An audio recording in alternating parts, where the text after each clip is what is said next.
Study the standing headlock with punch escape. Okay?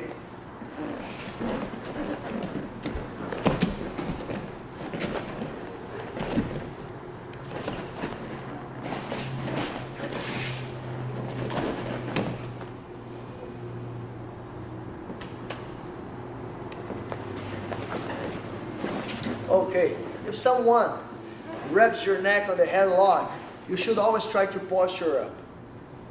You can really gain power and leverage here by focusing on driving your hips forward instead of focusing, raising your head and arching your back. It's on your hips.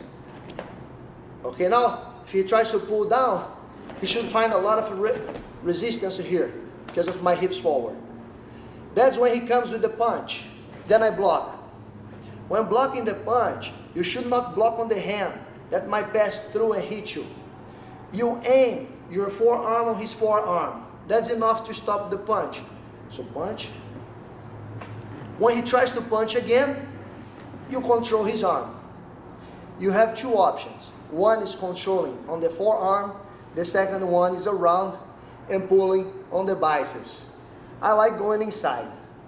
And to make sure I keep both of my hands there until I make sure I have a good lock, pulling his arm against his body. He might be very strong and he keeps holding, so I cannot simply push his arm away. I also don't want to fight my arm against his arm. He might be very strong. So I glue his wrist on my chest, and as I step back and raise my head, it's my whole body fighting his arm. Just now, I'll step back with my right foot and clear my head off. I have a lot of room at this point, and I did not fight my arm against his arm. Right here, you keep the wrist, you release the other arm, and wrap his neck. As you're putting pressure on his neck, you start pulling his wrist up. If you need more pressure, you separate his wrist from his back. He should tap. One more time. Let's say this time you were not able to keep your posture. He did break your posture. No problem. Same escape from here. He will punch. Forearm on his forearm. He tries to punch again. You block. Pull his arm against his own body. Glue his wrist on your chest. That's very important. Don't try to fight your arm against his arm. You never know how strong he can be. Step back, head up. Watch how much room I have to clear my head off. It will be one more step with my right leg. Release his arm, but keep his wrist here. Wrap his neck. Kind of break his posture back if you want. And then you pull up his wrist.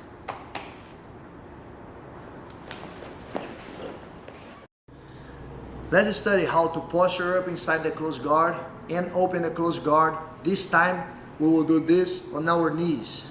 Okay, so first thing you need to earn your posture. Segura na cabeça.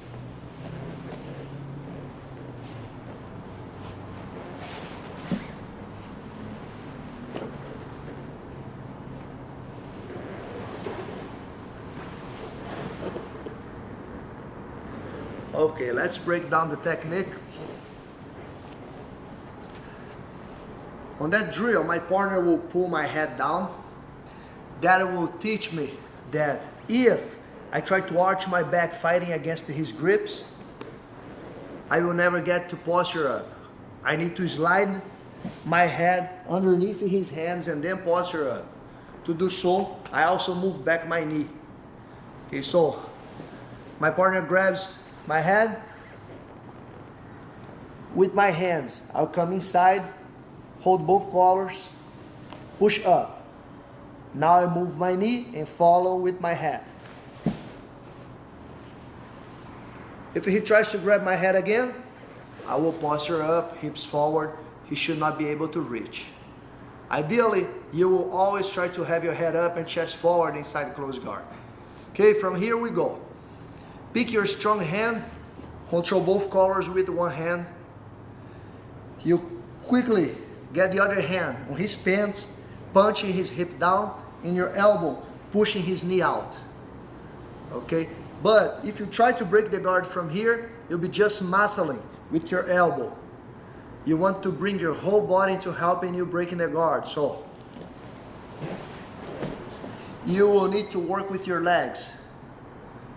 If I have this hand on the chest, at the same side, my knee comes underneath his hip, and I move the other leg back. So I have balance. What it does is that now I have both grips in place, my knees in place, and what it does is that my hip is making a lot of pressure on his feet. It's not my elbow only trying to break the guard.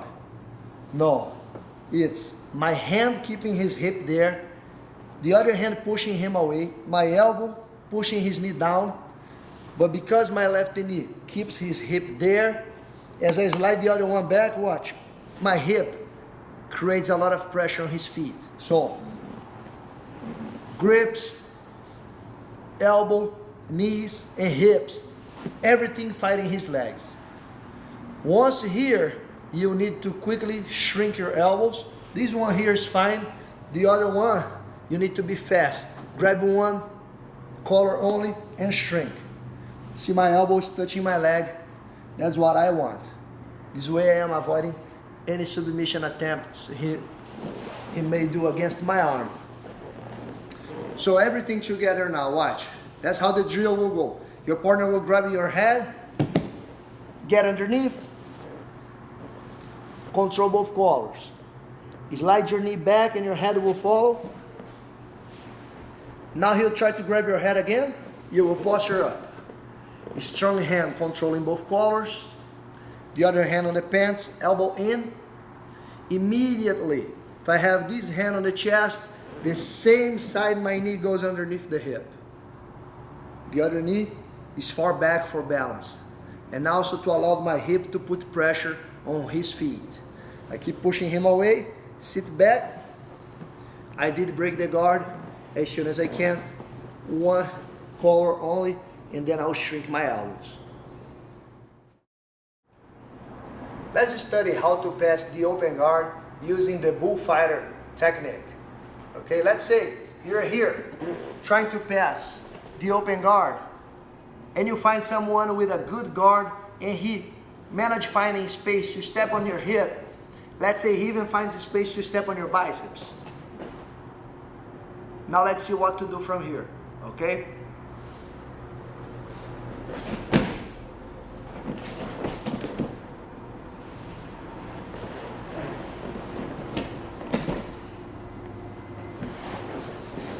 Let's work on the bullfighter guard pass.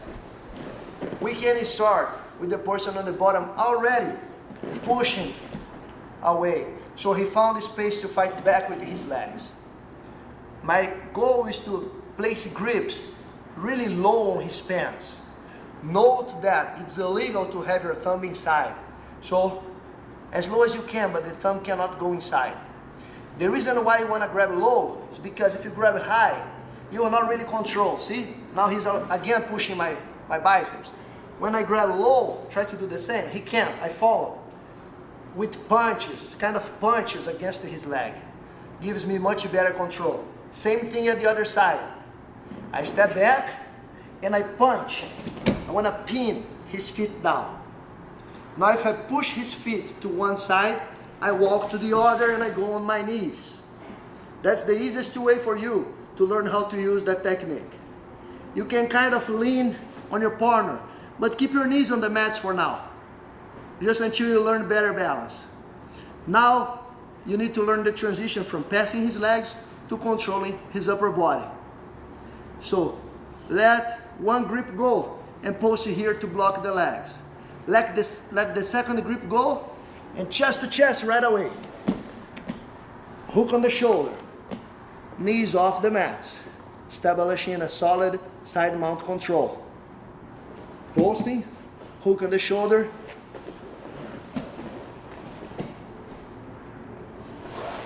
Knees off the mats. One more time. will find space, push me away, controlling low on the pants, locking my elbows, that's one more detail, pinning his feet down. Now if I push his feet to one side, I will circle to the other and put my knees on the floor. That gives me balance. Now as I am releasing my grips, I'm doing two things. Pulsing in one hand to block his legs, sliding my chest higher on his upper body, aiming chest to chest, hook on the shoulder. Pulsing, hook, knees off the mats.